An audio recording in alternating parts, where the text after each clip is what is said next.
I needed the ground, cold concrete pressed on my face like a wet washcloth to bring the fever down. Brian put me in his bed but didn't try to hold me. I was a flammable girl burning black holes into his bed sheets. Even his hospital corners couldn't restrain me. In the moments that I fell under, I tore the blanket from the edges and found the floor, pressing my forehead into the concrete to see if I was still there, if anything felt the same.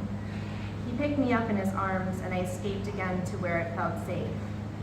I wanted to be alone, knowing that I could never be alone again. The rise to my feet were measured moments, rolling myself out into the shape of a human. My bare feet shuffled across the cold floor.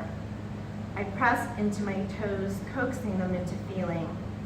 To the right was a small studio with recording equipment, guitars, bass, a mixing board. To the far left was a mudroom of sorts against a brick wall. Brian's jackets hung dutifully on their respective hooks.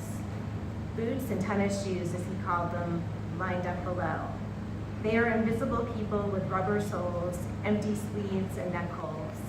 I stopped at a large gold full-length mirror, leaning against the wall, and saw a girl with glued feet in pajamas.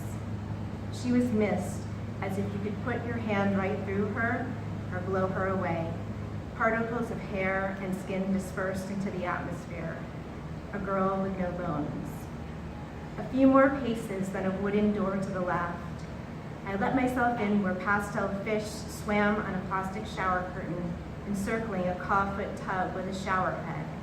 In this room, I found another girl.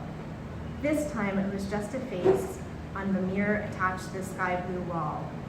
Honeybees broke their stingers, puncturing every pore, which resulted in a balloon-like shape to replace something that once had defined cheekbones, a narrow but forgiving chin pinched when stressed. Then their bodies twirled to the ground and died. Her eyes were stapled shut, not completely closed, but punched down, swollen from the swift slam of a stapler. I looked inside the medicine cabinet for Brian's magical whiteout to paint over whoever was looking at me like she was me. Below the cabinet was a small shelf. I recognized a cosmetic bag with a zipper as mine. Next to it were 3 large circular bottles with white plastic tops and labels affixed to their faces. My eyes tried to press through their eyelids, but they wouldn't budge. They didn't want to see, and I didn't blame them. I picked up one of the bottles and sat on the toilet seat. Rosafen, 50 milligrams. I steadied myself, stood up, and reached for the others. 50 milligrams of azithromycin, 50 milligrams of estradiol. Take these to prevent pregnancy, they told me. I should just kill you, he told me. I pulled off my clothes.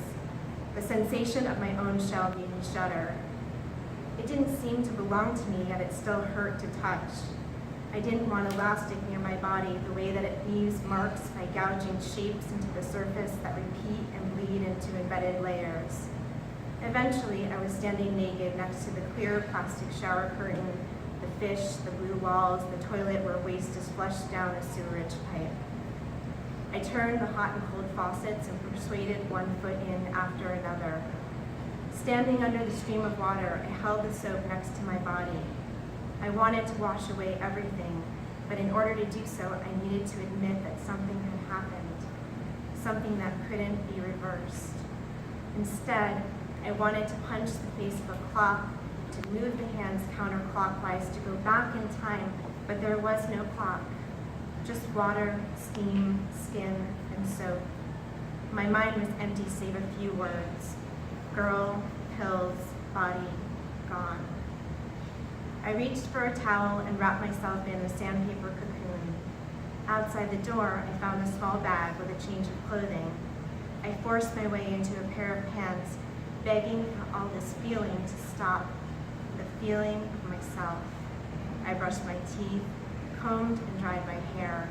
I searched for some type of concealer, but nothing in my cosmetics case was developed for a moment like this. This is when I used to say, I'm ready. Now I am just done.